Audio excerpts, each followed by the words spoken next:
that being able to express myself through a written and or visual medium, that's where God's gift comes through me, because I get so frustrated sometimes, especially now. I just want to cry. And I'm like, there's got to be a way, Lord, help me, help me, help me. How do I help either uplift others or bring a smile? Because it's the little things now, I think, that matter, right? And for me, it's always little things, but just in terms of you see someone that's like all frowning and, you never know what they're going through. So whatever, if it's a cute little joke or, oh, you look great today. Oh, look at that out, just something to help uplift. That's what we should do for one another, because again, we're stronger together. I fully believe that. We're Yes. stronger together, and I fully believe that love overcomes hate. Yes. It's just a matter of time. Water wears out a rock, right? Yeah. Exactly. There is a Yiddish saying, Hebrew saying that I actually framed, and it is exactly what you just said. That water over a stone eventually changes its shape. Yes. Which is yeah.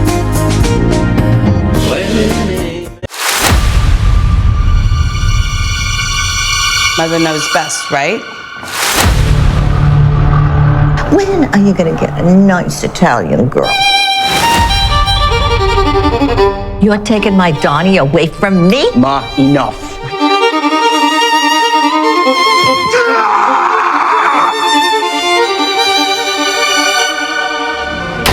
Mother knows what's best for you. All right. Thank you, everybody, for joining us today. I'm here with the lovely and talented Miss Monda Raquel Webb. Thank you so much for being here with us today. I just have to tell you, Mother knows best. Mwah. Just beautifully done. Your actors, the story. Let's start with the actors. How did you get them on board? What was your direction style with them? Because they really showed up for you. They really just brought it. Thank you so much, Katrina.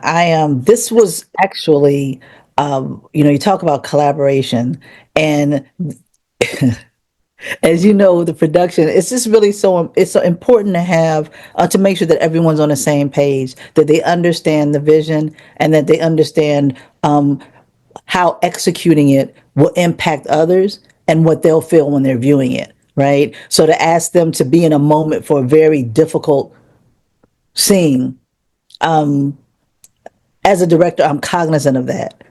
But also, with the actors, the more they do it, the more that they become immersed.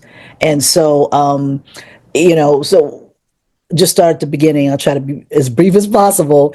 But with the story, one of the actresses sent me a script, and she says, Monda, I really want this to be a viable short. Can you do this for me? And the executive producer had asked me, Tara Renee had asked me a couple of months before that, I have a project, want to know if you'd be interested in directing. And primarily for me, I've just done my own little shorts, so this was actually the first time I was asked to direct a film outside of something that I wrote. So there was, that, oh gosh, the imposter syndrome, like, can I do this? I really want to make sure that I make them happy, but also important to go, to really listen to that gut factor. And so I read over it, and it was actually based on a true story with, one of my friends, and she gave me a green light to do what needed to be done, right? Because when I first looked at it, it was a story that was it was full of emotion and a lot of residual anger. And I said, listen, I can appreciate this, but I come from a place of love. So when it's all said and done, sometimes whatever you have to do to get to this point, we'll show it, but we're gonna end in love. I would love to end in love. You grow through things, you learn from them, and you keep on this upward trajectory, because the vibration levels down there don't suit anybody. So thank you, but I just love your energy. No, I just love your energy. So Janet Miranda, who played who played the role of the fiance, and Eve Austin, amazing actress, who played the role of the mother. They were trying to get this project off the ground, and so I was very curious about more than just this isn't. I'm just not accepted. For me, I find that hard to accept, pun intended, because I try to look at the origin story of a thing. Where did this come from? Where did this attitude come from? Why does she feel like this? And oftentimes we can trace how we feel about something through our familial roots, if you will. The familial roots as all, and also the DNA that comes, that's inherited, that comes through generations. And so we're like, okay, well, let's place it in a particular setting, and let's look back at the mom, because I want to see what the mom went through in order for her to be like that. Yeah. Because it started somewhere, right? Yes, yes. And then, without giving too much away, pretty soon, skeletons falling off. And we really do. We find out the origin and how it's been subverted through the years, and how she makes a full her character does. There is an arc, and so it was before we even, and this was, a lot of this was done because I'm in Maryland near Washington D.C. Everybody else is in the city in New York, right? I was like, actors and actresses. Fortunately, I've been part of a writing group that's based in New York City for several years. I mean, I feel if you want to learn the craft and hone it, you got to go to the best. So I studied under a writing group called Write Your Screenplay, and in that were actors, right? And so I approached them, and there were a couple. So Eve Austin was on board, Janet Miranda, and then some of the folks that I knew that are in the city.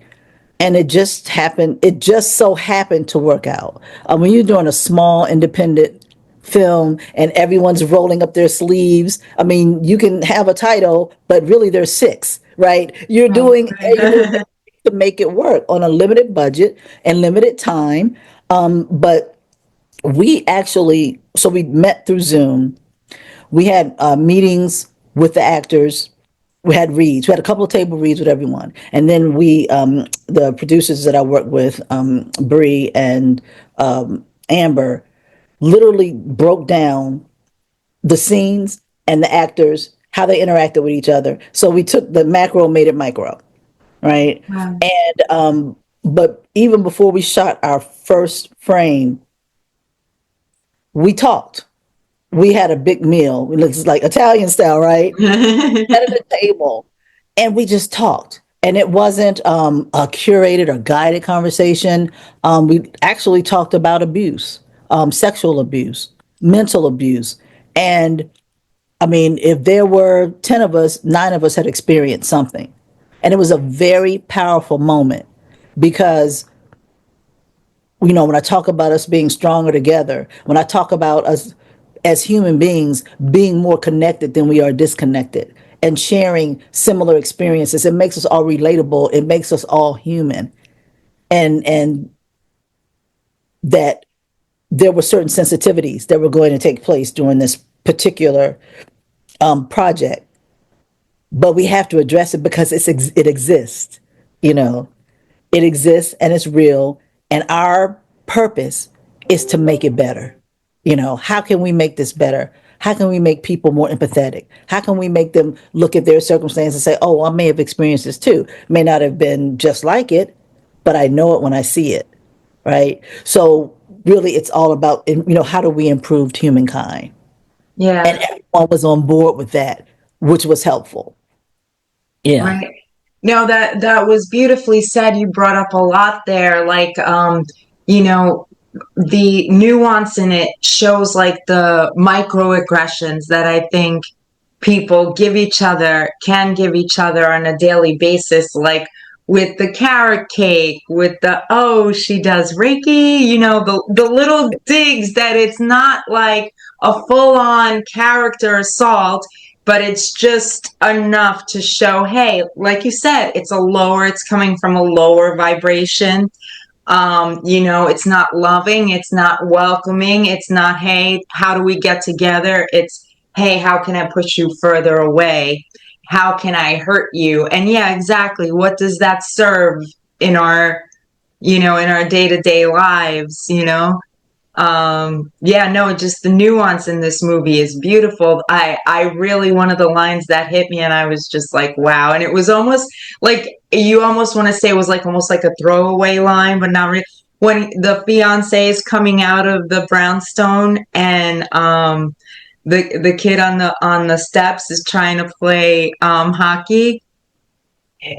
That's like, ooh, like, yeah, like, like it has the elements of racism in there throughout the whole movie too, of course. And it's just like, it's really powerfully done in the fact that it's like, it's not like walloping you.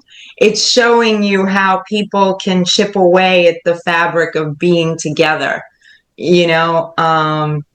Instead of, instead of the opposite. No, it was, and how, like, it's just, again, well done, well done. This is your third movie, right? Or are there more? Because there's smaller projects, for like non-profit organizations, Uh-huh. with promotional videos, things of that nature. So yes, it is. It's the third short, and and Katrina, I'll let you know that the actors, they gave me a tough time when it came to some of the dialogue, and we workshopped that thing until Oh, everyone was relatively comfortable. But there were, some of the first iterations of the script were, it was so harsh that they were like, uh-uh.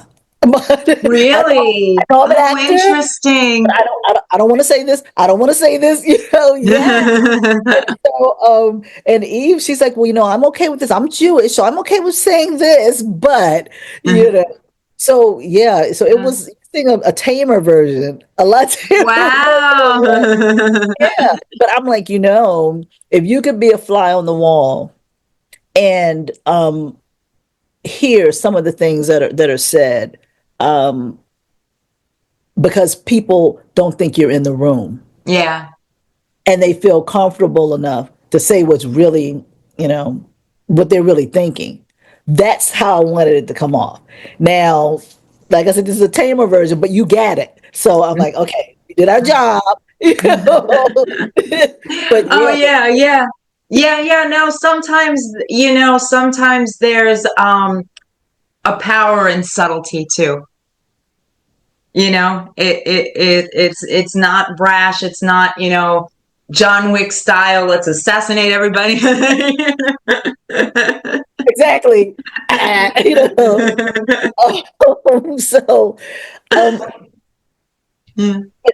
and I know you're doing the interviewing, but I do have a question for you. Do you have Italian background, Yeah, Harry?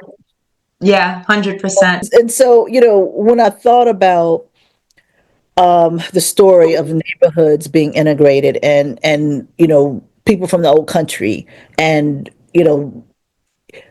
our immigration stories of most cultures are similar, right? We came from somewhere else seeking a better life, and one of the things that I wanted to be very thoughtful of was, we talk about tropes. We talk about, having these characters as like a larger than life caricatures, and I didn't want that to be for this. I didn't want anyone to come off saying, oh, because you look at all the mafia movies, you're always like, they're similar in ways. I'm like, well, if they're that similar, there's some truth to the figures. You can't just tell me Hollywood just made all this up. But I didn't want to minimalize or disrespect, Italian culture or anything.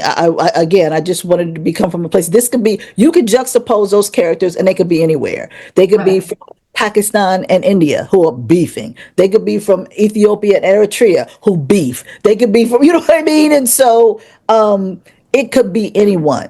It is more than just a black and white story. It is a Yeah. universal story of not being accepted for one reason or another, whether it's religion, whether it's, it could be any number of things. So I would like for the film to have a universal appeal to it, that it's not just relegated to oh, Italian, Jewish, black, whatever. It's bigger than that. And I hope that we were able to do that successfully. Oh, definitely. I just in sometimes thinking, how do I put this? I don't think most mothers think any woman is good enough for their son or good enough for their, right? Because, like, I'm not a parent, but if I had a child, I would want them to have, you know, of course, love each other first, and just, oh, I want you to be happy, but my idea of happiness might not look like theirs. Theirs might not look like mine, right? So I think there's that judgmental piece that goes into like everything. Not even as like as deep as a spouse, right? Just imagine like kids bring home, in grade school, these are my friends. In high school, these are my friends. A parent might say, oh, well, I don't like this person. I think they're into drugs, or, I don't want them to influence. So, no, so that does, what I'm trying to say is it does come across that, of course, there's always going to be that step of, oh, is this person good enough? And then your movie has that extra layer of, we find out why her lens is the way it is, right? Because it was taught. It was taught. So yeah, it totally comes across.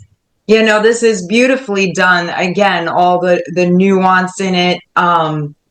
Just great acting all around. I can't say enough. Like, truly great acting. And yeah, no, so beautifully done. No, it really is like, oh wow, like a testament to the power of indie film. Yeah. Thank you. Yeah, well, it Yeah. definitely takes a village. Yes. Yeah. Yeah. It's amazing because, like, I love your journey with it, that you're used to directing your own films, and as a first time directing somebody else's work, that must have been a lot of weight on you, right? Like, oh, it's like a different level of accountability. Absolutely. But you can mess up your own projects. You only have yourself to blame. Like, I can have that up, not a problem. I can, but if, you look at someone else, you're like, I want to ensure that I deliver at the top. And it comes at completely being immersed and understanding and helping other people understand and just not being afraid to ask for what you need, right? I mean, and if I had the behind the scenes to send you, you'd probably your job. I mean, just all the hustling that we had to do in order to get it done, and but it was team building. We were able to, like, literally, they said adversity helps build. So, but yeah, I mean, just in terms of everything from the set to just the major support we did receive from community. Our meals, Crafty, were donated by this woman who has a restaurant, and it's just, I mean, Whole Foods donated. There were a lot of entities who came together based on the relationships with the executive producer and the producers that they already have in the city that help, to make this film. So when I say it takes a village, it takes a village. And we were able to shoot at the Antigua and Barbuda Society, and we just, this one location. We're like, how do we take advantage of this one location? And fortunately, a park was down the street. I was like, great, let's do as many exteriors as we can, just to kind of play off even the character of the neighborhood. Let's make the neighborhood a character, Right. because it's just nothing like that Brooklyn brownstone or that Harlem brownstone. That look, the look and feel speaks for itself. I mean, you all might take it for granted, but being here in Washington, yes, we've got great old buildings, but it's nothing like that feel and the energy that's there. And it's the energy of so much history of shaping it throughout the years. The neighborhoods carry that thing, and then I know you know what I'm talking about. Yeah, yeah. No, yeah, no, I think we all leave an imprint of some sort, right? You know, good or bad, right? There's always That's something in the true. air, right? That's There's always, yeah, I don't think we ever fully vanish, you know. right. Yeah, no. So would you do it again? Direct somebody else's work or um It's a good question. If I had the autonomy to be able to kind of shape and mold the script that kind of align with my personal values, yes. If it's something that there's a saying that we have colloquially, all money ain't good money. uh, So there might be something that would pay really well, but if I don't agree with the overall message that's being sent out, I'd probably have to back away from it because, to your point, that imprint, if you're not protected, certain things stay with you, and I just don't want to deal in yeah. the darkness like that. You know what I mean? I want to try, because it's hard enough. We're fighting to stay in the light. So, Yeah, yeah. I would be interested, but again, I think that things would just have to align, and I truly believe that if it's meant to be, then it'll be meant to be. Period. Amen. Yes. Yeah. Yeah. Like as I was saying before, you were kind enough to send me your previous work, and you seem to have like a signature style in line of what you're saying. You seem to bring out, I almost want to call it social justice, or just pointing out where, inequality exists, or where people could be more compassionate towards each other. So how did this start with you? Is it faith-based? Is it just you started out on this journey and decided this is how you would like to conduct your art? Like how did this come about with you, this kind of style or, messaging? I can't, it's a great question, and trust me, I'm a like pretty happy-go-lucky person, and to feel moved to tackle certain topics, it comes, maybe it just comes from my ancestors whispering to me or something, because I'm like, I'll give you a prime example. We showed, I went to speak at my alma mater last month at a women's conference, and I showed zoo, and I'm so used to it, I'm so used to the gravity of it that once it was over, the auditorium was dead silent. And so I'm like, la, la, tried to break it with a little joke. Then finally I said, "What's wrong?" So, what is wrong? Because I'm like, that joke, I thought that joke was funny, right? And I got no laughs. And so and these were young people. I love young people. One of the students spoke up. She says, what you just laid on us was very heavy, and I'm just trying to process it still. I'm trying to process it. And I said, wow, I missed that. I missed that moment, that upon seeing it for the first time, how people respond to it.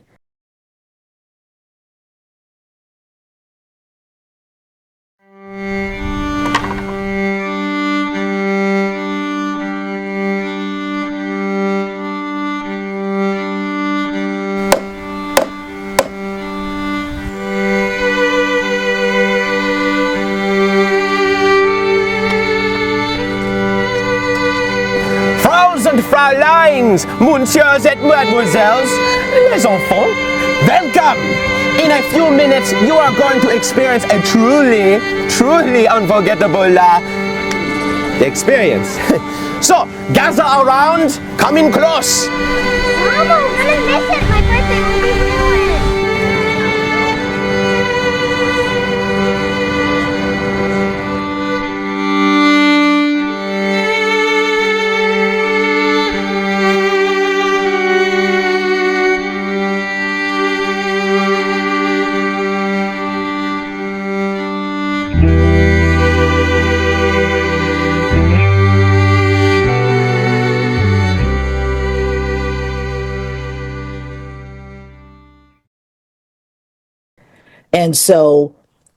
And so being able to again to use my gift in order to impact others in a way that may help them change their behavior and the way they perceive things, that is just something I just feel called to do. And again, I didn't realize it, until I felt moved, to make, I mean, consider being about homelessness. It just kind of freaked me out because I'm like, that could be me. That could be anyone that I know. So how do we get empathy for the homeless? I mean, you see in LA, you see, these homeless, the streets right next to studios. You see, these homeless villages are unhoused, they call them now. I don't care what you call it. It still doesn't help. Exactly. And Exactly. so name it what you will, but by God, if we're sending people to space just because you cannot tell me that homelessness can't be solved.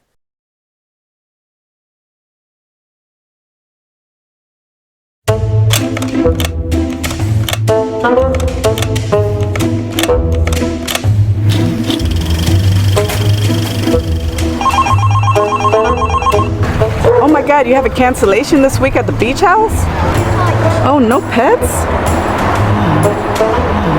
Okay, give me an hour. I'll find someone. Hey, darlings!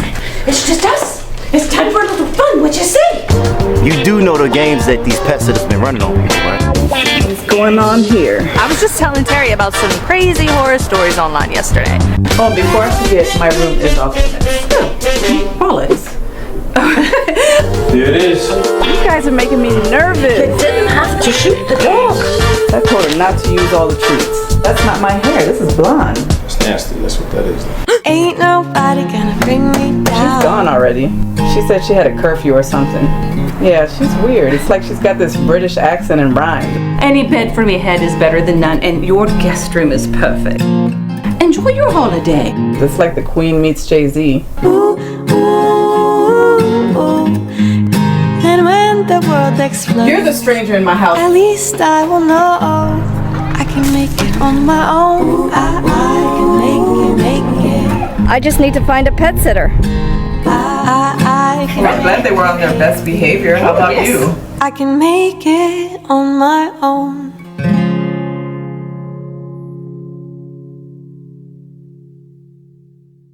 I know. Tell me any stories that have come up that were of particular interest to you, either while shooting Mother's Knows Best or on your other work, like something that made you realize maybe how powerful cinema is, or the joys of collaboration. Yeah, I'm just curious about your personal experience.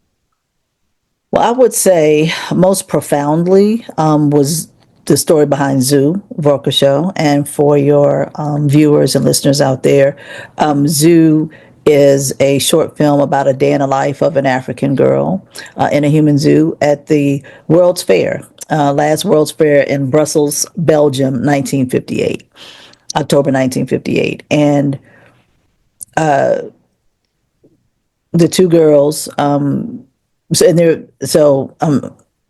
need to get my thoughts together because it's been so long since I've talked about it. But primarily, the African girl is put on display in a zoo, and she's paralleled with a little German girl who it's her birthday, and her mother's taking her to see this exhibit, and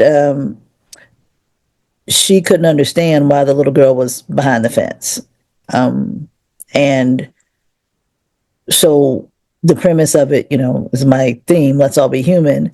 But in order for the African girl which it was her first time being on her display, her mom simply hated to put her in that situation, told her that the people who she would see were strangers who didn't understand their culture, who didn't understand their language, and to be nice, but that they were exotic creatures. And so, and so what happens eventually is that we understand that prejudice and racism, those things are not innate, that they're taught. And I was motivated to create a short film based on a picture that I saw of a little girl in a human zoo at that particular World's Fair, and it was from a British newspaper, and they likened the little girl to an ape. Oh, And so I had a knee jerk reaction. I'm like, okay, now I'm a poet, I'm an author. So I've written a couple of books, self published a couple of books and a couple of poetry books. But when I saw that, I'm like, this has to be a film, right? There's no ifs, ands, or buts about it because we're an extremely visual society. And I just, I'm like, you couldn't tell me in 1958 that Europeans didn't know what Africans looked like, right? And so yeah. I just went. I went to work doing a lot of research, and I didn't know how to write a screenplay, and so that's when I sought out The writers group. the writers group, with Jacob Kruger, and write your screenplay, and went to Costa Rica to in a retreat. He was actually hosting writers retreats, and to learn the basics of a screenplay. And Katerina, you will appreciate this because it was more than just here's the structure, here's where you put a heading or a slug. His approach to screenwriting was more ethereal, right? And there were courses in, and so they stuck us in Costa Rica in the bush. We weren't near anything. Yes, there was the river, which is great, a wonderful natural environment, but it was just us. And we taught, and our classes were like meditative writing, and just writing holistically, and understanding that any characters that people come up with ultimately come from them. But if they know why where those characters come from and why they're motivated the way they are, then you can make a much more meaningful film. And there was hypnosis for writers too. No way!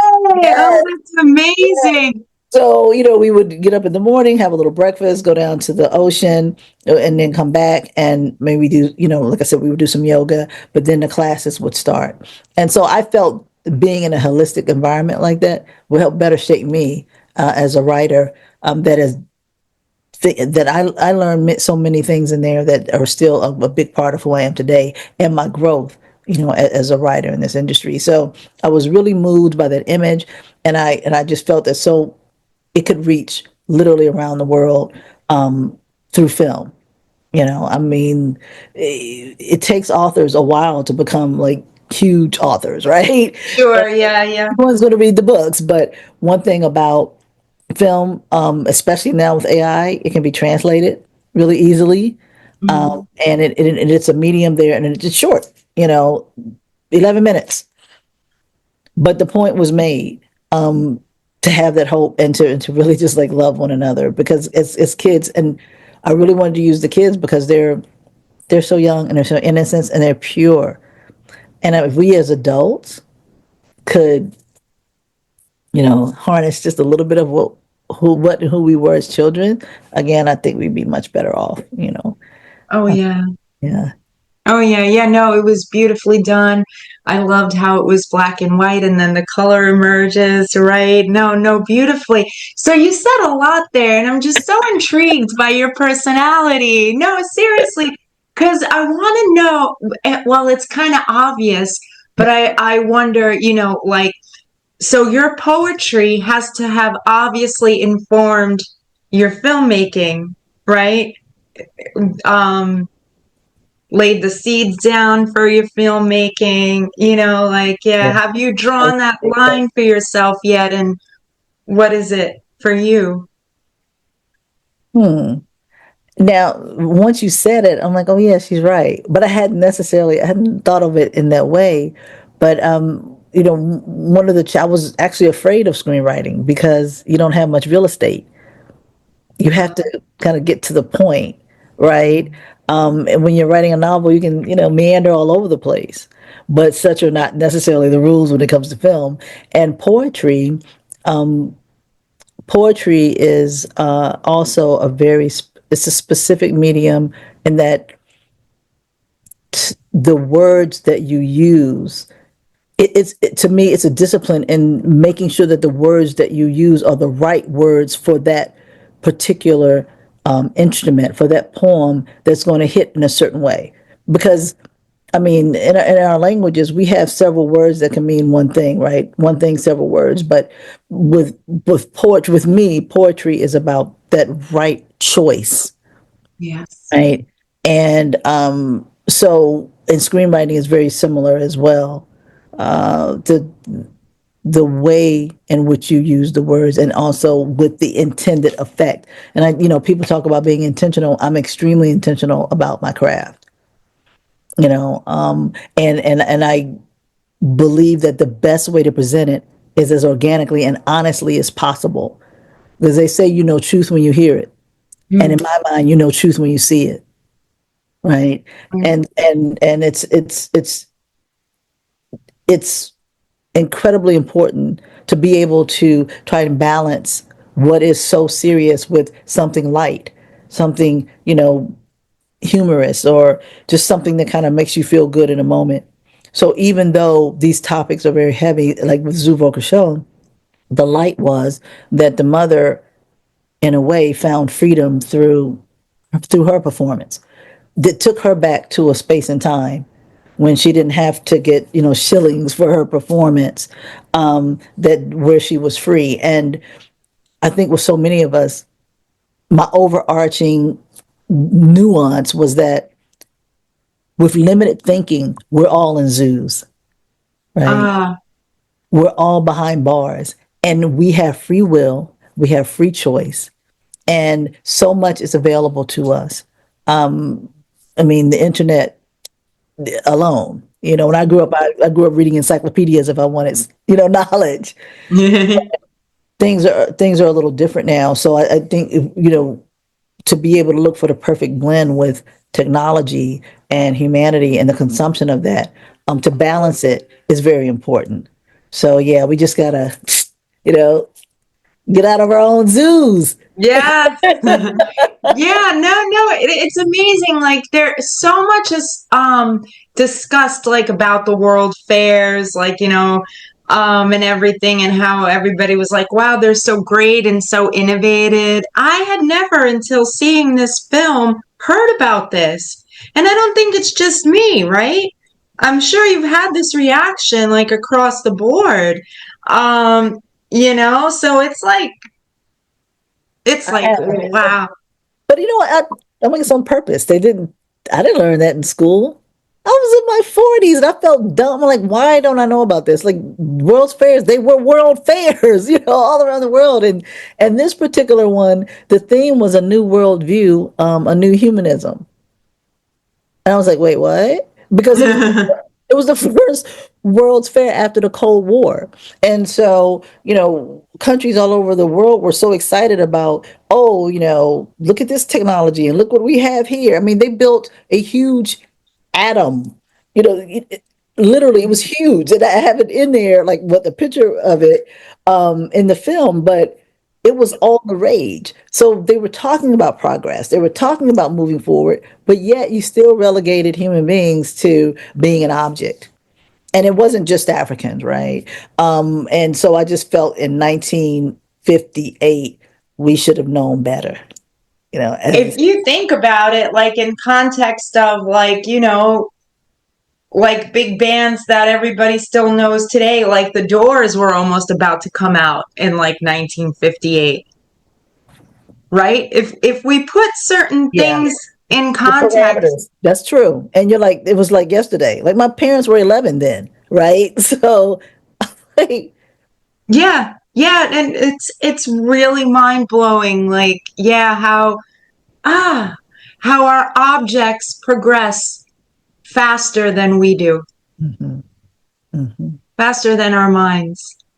Yeah, so true. Wow.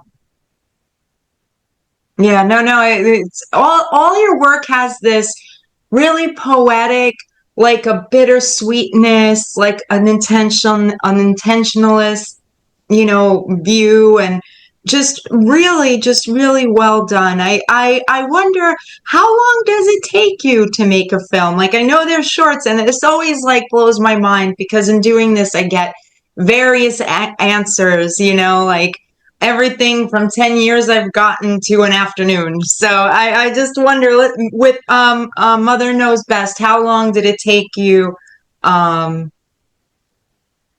shooting wise? Yeah, gosh, I think we lost the day. We lost the day. I'm trying to, we lost the day. I don't know. The weather was, it was something. And I think we had 3 days of shooting. And it was extremely finite time because with the, shooting at the Society of Antigua and Barbuda, we only had, you know, 7 a.m. I think to 7 p.m. And I know it sounds crazy like we only had, but but now filmmakers will know, like, yeah. Oh my gosh. So and there's so much to think about, from the lights changing to the lighting, the gaffer, and oh man. So there were definitely some challenges with that, but the shooting aspect of it, and plus we had to learn the blocking, because again, the actors, Janet,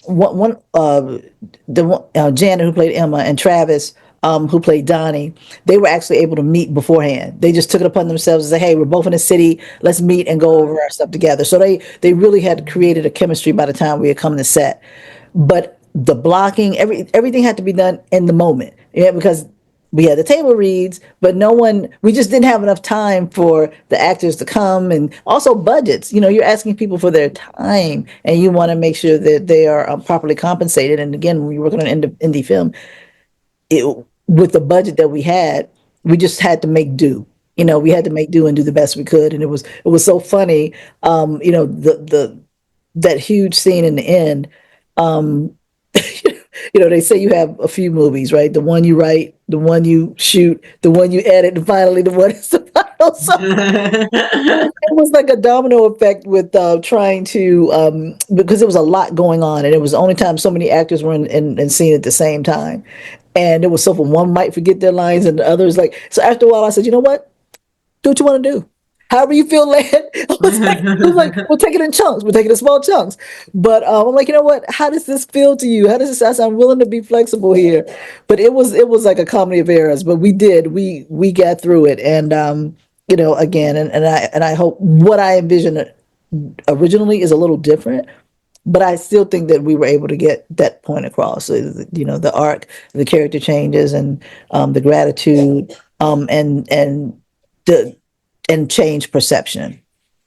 Wow. No, yeah, no, definitely. No, you did it. And it's amazing. Yeah, no, because 7 to 7 to some people are like, oh my goodness, all day. But yeah, all the details you don't realize. I'm wondering now, so you went to a screenwriting, retreat.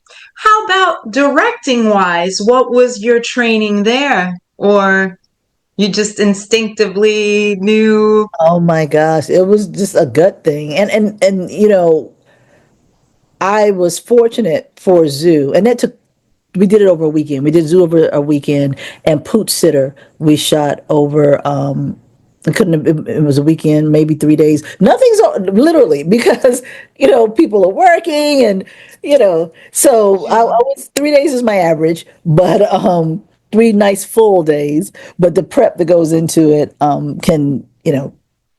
can be kind of all encompassing, but if you want a really good product. But I think it's important to do so much work up front that when you actually get to the production, it should be a breeze. Yeah.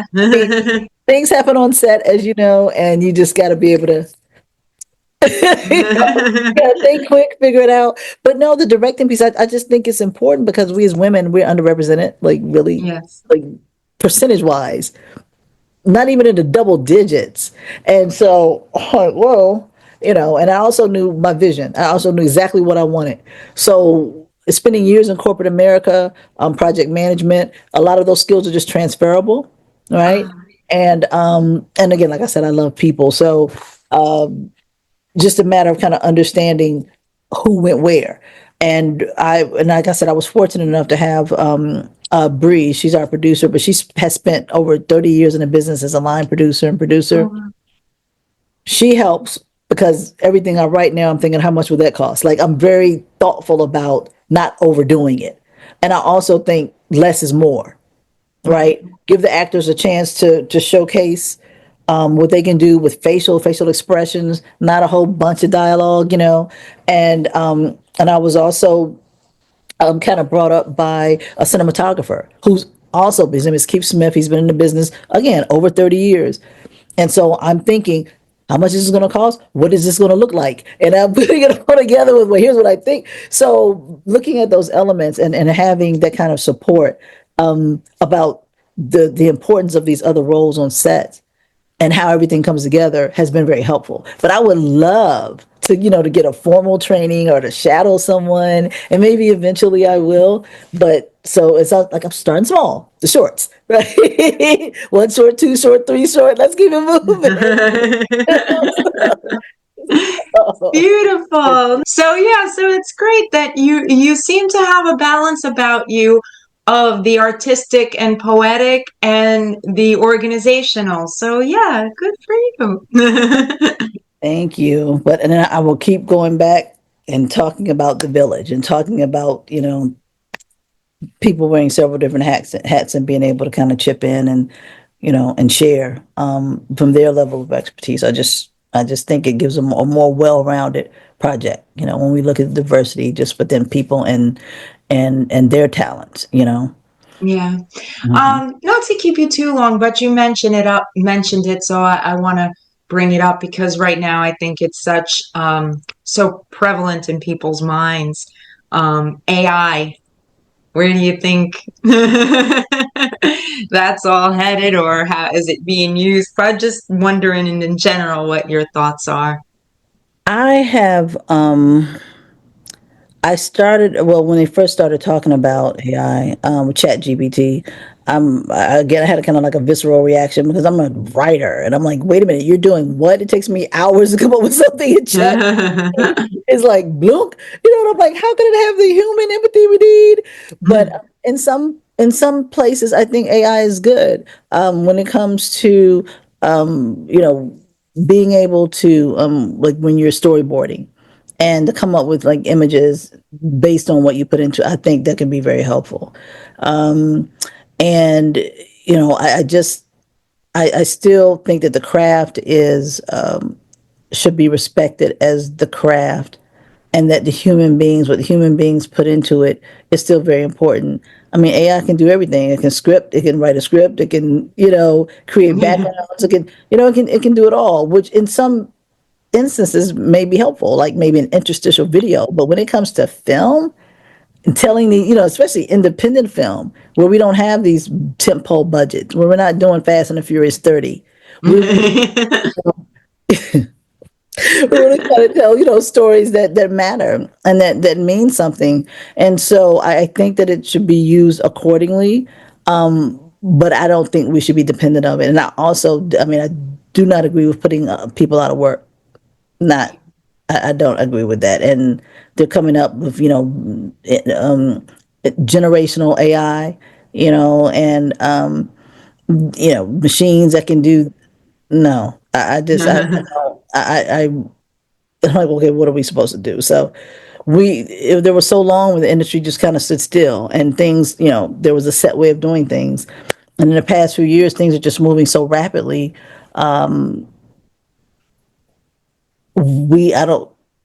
I think many are being left out of the game and aren't given opportunities to learn this new technology and see how it can benefit, right? And it's across the board. It's across disciplines. So I just think we should just be careful, though, and tread lightly. Appreciate it for what it can do, but not to overdo it. Because if machine learning if they know everything that they need to know about us and, I guess about the way nuts and bolts, widgets, then what's the next iteration? We will never know everything we need to know. I mean, our brains have a major capacity, but, oftentimes, and when we get older, things become limited and we start regressing. The machines don't. Right.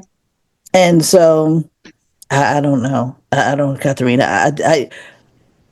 I'm kind of geeked over some aspects, but not others. So it's just kind of It's so you hit the nail on the head. I think everything was one way for so long, and now this change is just like so sudden, like, you know, it's really, it was kind of like earth-shattering effect, like, whoa, yeah, like Yeah.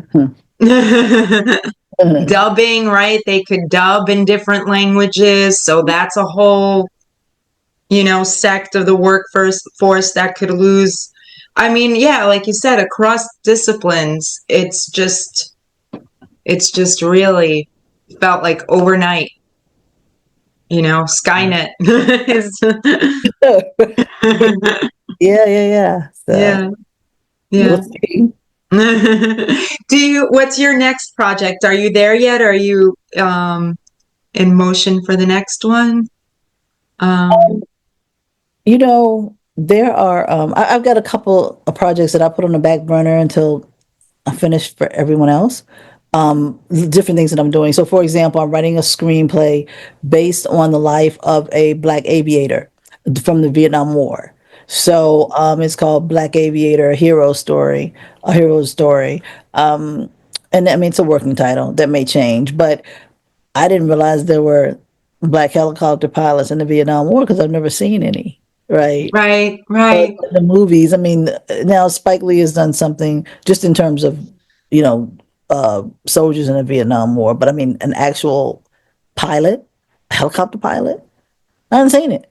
And this guy had an amazing story. His name is Dr. Joe Pons, and I'm like, let's share it, you know. And so, so I'm working on that, and then I have a documentary entitled "Portraits in Black: Honoring Our National Treasures," where I've been able to speak with 8 African Americans who have lived through some of the watershed moments of this country's history. Whereas, you know, in many ways we're being erased, I want to preserve that history from the people who lived through it.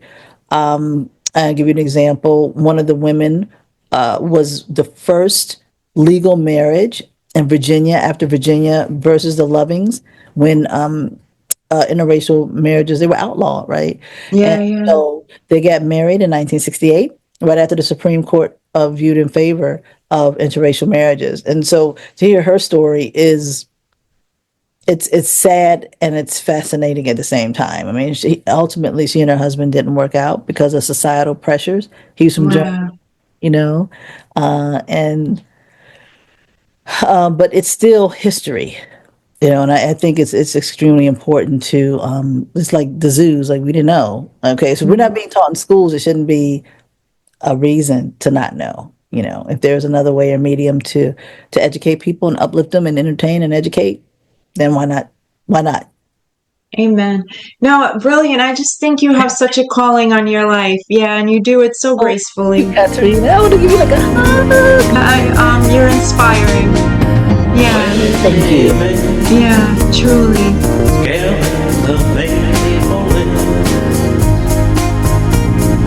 Sword fight, king of the hill. Fireflies and jars divine, wonder bars and dungaree. Clumsy fingers chase the tadpoles in the muddy pond. Soul may wander the nipping shore.